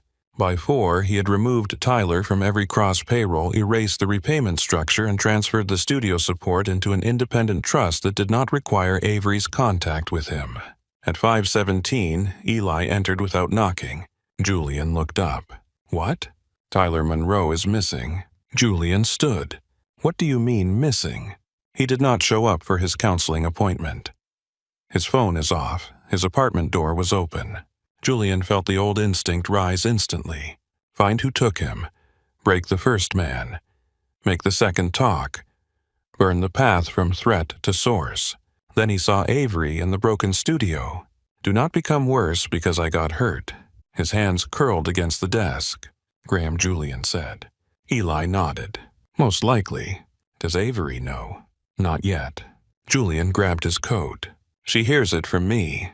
But Avery already knew. Graham Vance had sent the photo straight to her phone. Tyler, tied to a chair in a warehouse near the river blood at his lip, eyes wide with terror. The message beneath it was simple. Tell Cross to come alone if he wants to stay respectable. Avery did not call Julian. She called Tyler's name 3 times in an empty studio as if the sound could drag him back through the phone. Then she did the reckless thing. She took her keys and drove toward the river. The warehouse district was gray under evening rain. Avery's headlights cut through puddles and chain-link shadows. Her hands shook on the wheel, but she did not stop. She found the address in the message. An abandoned storage building near the water brick walls, stained black broken windows staring out at the river. The door was open. Inside, the air smelled of rust and oil. Avery. Tyler's voice came from the center of the room. He was tied to a chair beneath a hanging light. His face was bruised. Relief and horror crossed it when he saw her. Why did you come? Because I am apparently still stupid. A slow clap echoed from the shadows. Graham Vance stepped into the light wearing a raincoat over an expensive suit. His face looked thinner than it had at the gala, his charm stripped down to bone. Family devotion, he said. Touching. Julian does know how to pick weaknesses. Avery stood still. He destroyed himself. You just handed him the paperwork. Graham's smile flickered. You sound like him. That is the cruelest thing you have said tonight. He moved closer. Do you know what Julian Cross took from me? A deal you did not deserve. My name, Graham snapped. My investors, my family's trust. Do you know what men like us are without reputation? Avery looked at the damp floor, the cheap rope, the gun visible beneath his coat. Still men with more chances than most. His face hardened. You think this is about money. I think this is about humiliation. Graham stared at her. Avery's voice shook, but she kept it steady enough. You wanted Julian to become the monster everyone says he is. You wanted proof. So you took my brother and waited for him to arrive angry. Graham smiled again. There she is. Smarter than she looks. Avery heard tires outside. Then footsteps. Julian entered with Eli and 2 security men behind him. Not alone. Graham's hand moved to his gun. Julian stopped immediately. Avery looked at him. For one suspended second, she saw the old Julian there. The one who could end this room with one gesture. The one who had built an empire by making fear faster than law. His eyes went to Tyler. To the bruise, to Avery, to Graham's son. Graham laughed. Come on, Cross. Show her. Show them all. Julian's hand moved inside his coat. Avery shook her head once. Not for Graham. For Julian. Do not. Julian looked at her, and everything in him seemed to fight itself. Then he slowly removed his hand from his coat. Empty. Graham's smile faltered. Julian spoke calmly. You are being recorded. Graham went still. Eli lifted his phone slightly. A red light blinked. Outside, blue lights washed over the broken windows. Police cars. Real ones. Not bought silence. Not private cleanup. Not a body dropped into a story no one could prove. Graham's face twisted. You called the police. Julian looked almost bored, but Avery could see the strain in his jaw. You committed kidnapping, extortion, assault, and conspiracy. I thought the city should enjoy the paperwork. Graham raised the gun. Eli moved faster than Avery could follow. The shot went into the ceiling. Graham hit the floor hard, Eli's knee between his shoulders, the gun skidding across concrete. Tyler shouted. Avery ran to him, fingers fumbling with the ropes. Julian did not touch Graham. He did not threaten him. He did not even look satisfied. He watched the police enter and let them take Graham Vance away alive. When Tyler was free, he collapsed into Avery's arms, shaking. I'm sorry, he kept saying. I'm sorry, I'm sorry. Avery held him because she was too tired to do anything else. Across the warehouse, Julian stood in the rain, blown through the open door, looking at his empty hands like he did not recognize them. Later that night, after statements and paramedics and too many questions, Julian came to the studio. Avery was alone. Tyler was at the hospital with Mia bruised but safe. Eli waited outside. Rain whispered against the windows. Julian entered carrying a folder. Avery stood near the bar. "You should not be here," she said. "I know." He did not come closer. He placed the folder on the floor halfway between them, then stepped back. "What is that?" "Termination of the contract. Tyler's debt is gone. Not hidden. Gone. His employment with my company is ended. The studio funding is in an independent trust through the recital season. You do not have to see me speak to me or owe me anything to receive it." Avery stared at the folder. Her throat tightened. "Why?" Julian's voice was quiet. "Because you were right." She looked at him. He continued. "I confused being needed with being trusted. I confused fear with loyalty. I confused holding on with love." The words did not sound rehearsed. They sounded dragged out of him. "I told Tyler the truth." Avery's eyes burned. "All of it." "Yes." "What did he say?" Julian looked down. "He asked what he owed me." Avery almost smiled, but it broke before it formed. "What did you say?" "That he owed you a life you did not have to keep rescuing." A tear slipped down her cheek. Julian saw it and did not move. That restraint hurt more than comfort would have. "What do you want?" she asked. His answer came without hesitation. "Nothing you do not choose." The studio went very still. Avery looked at the man who had once filled every room by owning it now standing near the door, as if permission were something sacred. "And if I choose never to see you again." His face changed, but he nodded. "Then I learned to be better where you cannot see it." She closed her eyes. The rain fell harder. When she opened them, Julian was still there. Waiting. Not demanding. Not arranging. Not protecting her from the silence. Just waiting. Avery walked to the folder and picked it up. Her fingers brushed the paper. Free. The word should have lifted something from her chest. Instead, it made the ache wider. "Goodbye, Julian," she said. He swallowed. "Goodbye, Avery." He left without looking back. She listened to his footsteps fade down the hall, then to the front door, closing, then to the rain filling the space he had left behind. For the first time since she had walked into Cross Harbor Tower, Avery Monroe had no contract, no debt, no diamonds, no rules written by a dangerous man. Only her studio, her brother alive, her mother's photograph watching from the desk, and a heart that had learned the shape of a cage too late to pretend it had never mistaken one for shelter. For 3 months, Avery Monroe did not see Julian Cross. She heard his name, of course. New Orleans was not large enough for a man like Julian to disappear, even when he stopped making noise on purpose. His name moved through the city in pieces. A waterfront contract withdrawn. A private gaming room closed without explanation. A shipping partnership dissolved. A security subsidiary sold. Men who used to speak for him suddenly speaking around him. Reporters circling the edge of a story they could smell but not yet name. Avery did not ask questions. She told herself she did not care.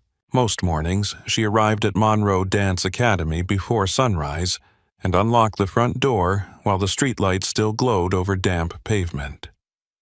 She turned on the lamps, checked the mirrors, wiped down the bar, and stood for a moment beneath her mother's photograph before the first student arrived. The studio was alive again. Not the same as before. Nothing repaired is ever exactly what it was. The new paint still looked brighter under certain light. The new mirrors held reflections too sharply. The repaired front door closed with a heavier sound. But children ran through it again. That mattered. Emma's mother paid tuition in 2 installments and cried when Avery told her not to apologize. The advanced students learned the spring recital piece with the kind of seriousness only teenagers could bring to art and heartbreak. Mia kept the front desk running with a color-coded system Avery pretended to understand. Parents whispered less and smiled more. Tyler came every afternoon after work. Real work this time. Not arranged by Julian. Not managed by Julian. Not designed by anyone but Tyler and the small humiliating steps of responsibility. He stocked shelves at a grocery store 4 mornings a week. He attended recovery meetings on Tuesdays and Thursdays. At the studio, he cleaned floors, carried equipment, repaired loose chairs, and learned to sit with silence when Avery did not feel like making him feel forgiven. One evening, she found him alone in the storage room untangling recital lights with his jaw clenched. "You can go home," she said. He did not look up. "I said I would finish. You also said that about community college 3 jobs and becoming a personal trainer." He winced. "I deserved that." "No," Avery said. "You expected it. There is a difference." Tyler looked at her then. He was thinner than before. Not in a sick way. In a way that made his face seem more honest. Shame had burned some softness out of him, but effort had put something better in its place. "I do not know how to make it right," he said. Avery leaned against the doorway. "You do not make it right by suffering loudly." "I know. Do you?" He nodded slowly. "I think so." She stepped into the room and picked up one end of the tangled lights. "You make it right by becoming someone I do not have to rescue." His eyes reddened, but he did not cry. For once, he knew better than to ask her to comfort him for hearing the truth. Across the city, Julian Cross was learning a different kind of silence. The first thing he sold was the gaming operation. Grace Holloway brought him the final report at 7 in the morning. She placed the folder on his desk and stood with her arms folded. "You understand, this was one of the most profitable divisions." Julian signed the transfer papers. "Yes. You also understand the buyers are going to strip it for parts and ask why you let it go so quickly." "Yes." Grace watched him. "Do you want me to ask why?" "Number." "Good, I was going to anyway." Julian looked up. Grace did not blink. He set the pen down. "Because no legitimate future starts in a room built for desperate men to lose what they do not have." Grace's expression softened by 1 careful inch. "That sounds like something Miss Monroe would say." Julian looked back at the papers. "No," he said. "It sounds like something I should have known before she had to say it." The second thing he did was harder. He called every man who had made money from the parts of his empire he no longer wanted to own. Some were loyal. Some were frightened. Some were offended because men who profited from darkness often called accountability betrayal. In a private warehouse near the river, 10 of them sat across from him under buzzing lights waiting for the old Julian to return. Julian stood at the head of the table. The gaming rooms close. The debt enforcement contracts end. Any collection tied to threats, injury, or coercion stops tonight. A man named Russo laughed. Russo had worked with Julian for 12 years. He was broad, loud, and stupid enough to mistake cruelty for strength. "You find religion boss." "Number." "A woman, then." The room went still. Julian looked at him. Russo smiled too wide. "That little ballerina did a number on you." Eli shifted near the door, but Julian lifted one hand. The old instinct was there. It rose clean and familiar. Make an example. Break the smile. Remind the room what fear could do. Julian let the silence stretch until Russo's smile began to fail. Then he said, "You are done." Russo blinked. "What?" "You no longer represent me. You no longer operate under my protection. Your accounts are being closed. Your access is revoked." Russo stood so fast his chair scraped backward. "You think you can cut me out. I just did. You are getting soft." Julian stepped closer. Every man at the table stopped breathing. His voice remained quiet. "No, I am getting precise."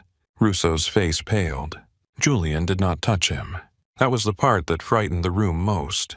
Men who had once trusted violence understood absence better than mercy.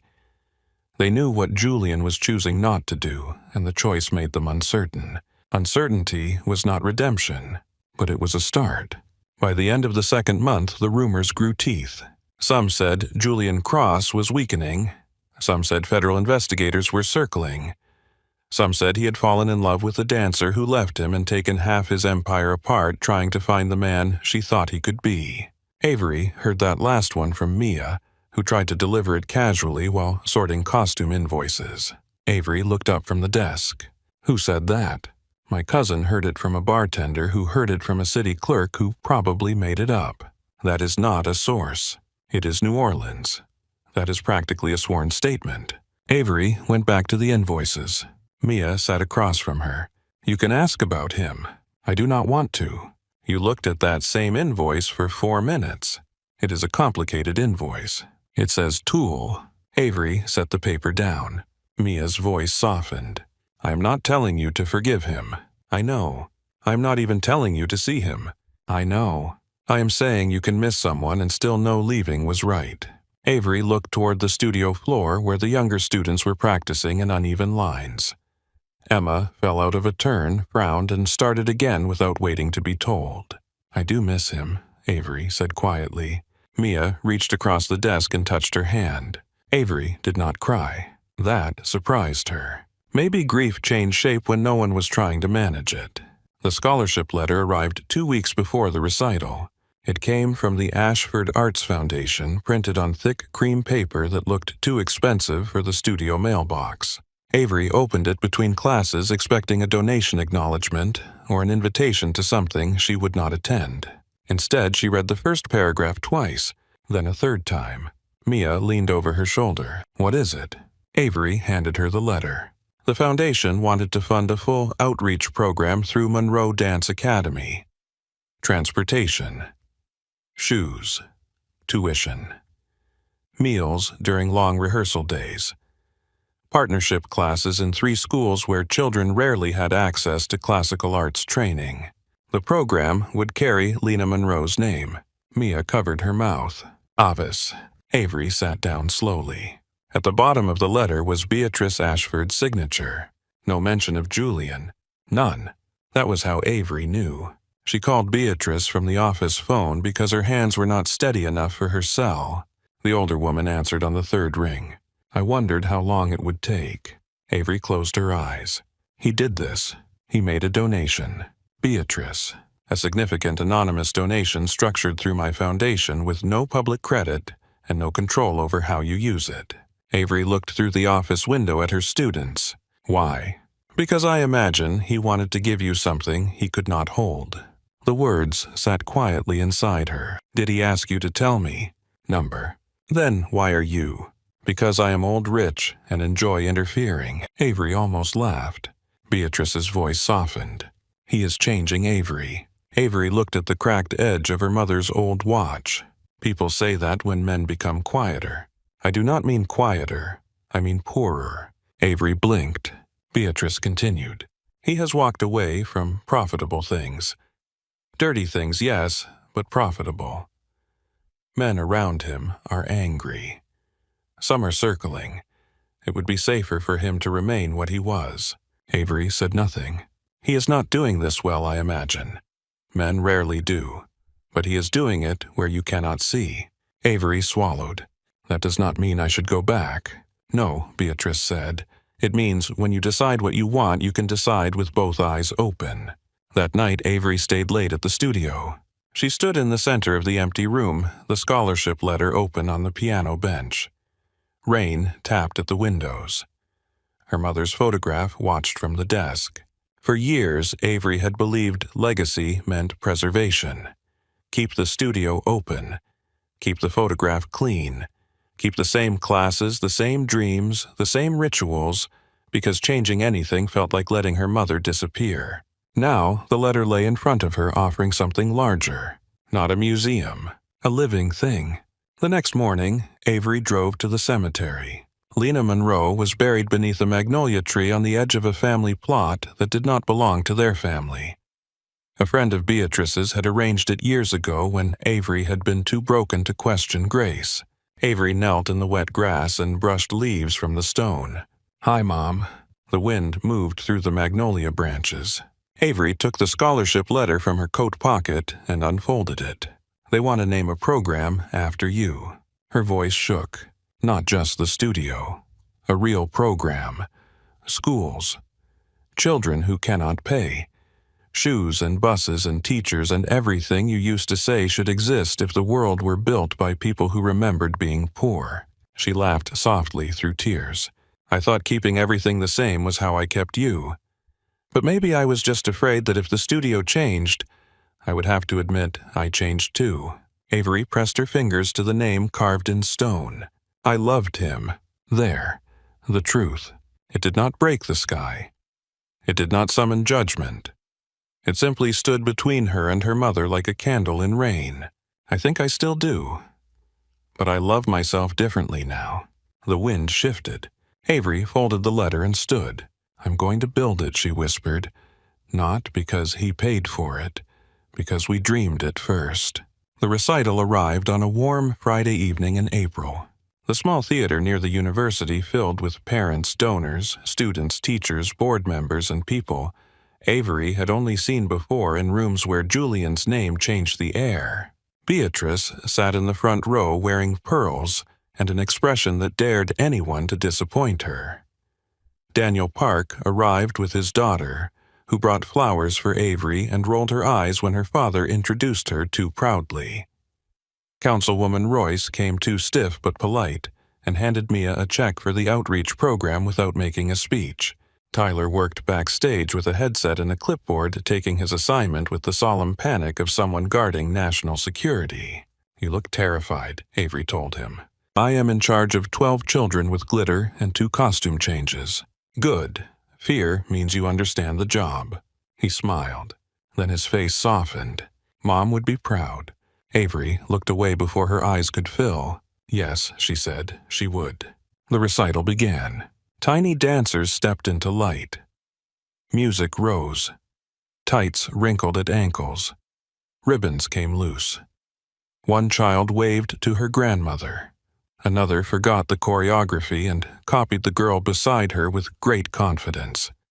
The audience loved them for it. Then, the advanced students performed the new piece Avery had choreographed after the studio attack. It began in stillness. One dancer alone, then another joining, then another. A line forming, breaking, reforming. The movement was not about perfection. It was about rebuilding without pretending nothing had fallen. Avery watched from the wings with one hand over her mouth. At the final pose, the theater stood. Applause filled the room until it felt like weather. When Avery stepped onto the stage to thank the audience, the lights blinded her for a moment. She spoke about the students, the parents, Mia, the new outreach program, and the mother whose name would live through every child who walked into the studio believing art was for someone else. She did not mention Julian. Then she saw him. Back row, near the exit. Black suit. Still posture. No entourage except Eli standing several seats away. Julian did not move forward, did not claim a seat beside Beatrice, did not let the room turn him into part of the announcement. He simply stood where he could leave without being noticed. But Avery noticed. Her voice caught for half a second. Julian's eyes met hers from the dark. He did not smile. He only inclined his head. Respect, not ownership. Avery finished her speech. Afterward, the lobby filled with flowers, photographs, laughter, and children running in costumes, while parents begged them not to spill juice. Avery was pulled from one conversation to another. Beatrice kissed her cheek. Daniel's daughter asked about summer classes. Councilwoman Royce said the program could become a model for city partnership if Avery was willing to sit through terrible meetings. Avery said she was. By the time the crowd thinned, Julian was gone. Or so she thought. She found him at the studio later that night. The theater cleanup had taken hours, and Avery returned to Monroe Dance Academy close to midnight with a box of flowers in her arms and aching feet. Mia had taken Tyler home. The street was quiet. Rain had started again, soft and steady. The light inside the studio was on. Avery stopped outside the door. Through the glass, she saw Julian standing near the bar, alone. He was looking at her mother's photograph. Avery unlocked the door and stepped inside. Julian turned. Neither of them spoke at first. The room felt smaller than she remembered, warmer. The rain made silver lines down the windows, and the new mirrors reflected them both from a dozen angles. "You came," Avery said. "Yes." "You stood in the back." "Yes." "Near the exit." "Old habit." She set the flowers on the desk. "You could have come inside." His eyes held hers. I did not know if I was allowed. The answer moved through her slowly. "You are standing inside now." "Yes," he said, "because you opened the door." Avery leaned against the desk. "You funded the scholarship." Julian did not deny it. "Through Beatrice," with no name. "It was not for my name." "Since when?" His mouth curved faintly, but the sadness stayed. "Since I learned how much damage I can do trying to be seen." Avery studied him. He looked different, not softer. Julian Cross would never be soft in the simple way. But the sharpness had changed direction. Less like a blade looking for a throat, more like a tool learning what not to cut. "I heard about the businesses," she said. "People are talking. People always talk." "Yes. Are you safe?" His eyes warmed at the question. "Mostly." "That is not an answer. It is the honest one." Avery looked down. "I do not know what to do with you." Julian nodded. "I know. You hurt me. I know. You helped me. I know. I hate that both are true." His voice was quiet. "So do I." The rain filled the silence. Julian reached into his coat pocket and took out a small velvet box. Avery's heart stopped. "Julian." He did not open it. "I am not asking tonight." She stared at him. He placed the box on the piano bench, then stepped back. "This was bought weeks ago, before I understood how wrong it would be to ask while anything between us still felt like debt." Avery looked at the box as if it might burn. "Then why bring it?" "Because I am done hiding the parts that make me vulnerable just because they give someone else power." His hands were empty at his sides. "I love you, Avery. I loved you badly before. I loved you with fear in my mouth and control in my hands. I'm trying to become a man who does not make love feel like a room with one exit." Her eyes filled. He continued, "I will not ask you to belong to me. I will not ask you to fix me. I will not ask you to make the city forgive me. If you tell me to leave tonight, I will leave. If you tell me to come back in a year, I will come back in a year. If you tell me never, then I will spend the rest of my life becoming better without using you as proof." Avery pressed a hand to her chest. For so long, every version of love had needed something from her. Tyler needed rescue. Her mother needed memory. The studio needed sacrifice. Julian had needed legitimacy, then forgiveness, then the chance to become someone else. Now he stood in front of her asking for nothing he could take. That was the most terrifying thing of all. She walked to him slowly. Julian did not move. Avery stopped close enough to touch him, but did not. "May I?" she asked. His breath caught. Then he nodded. Avery lifted her hand and touched his face. He closed his eyes.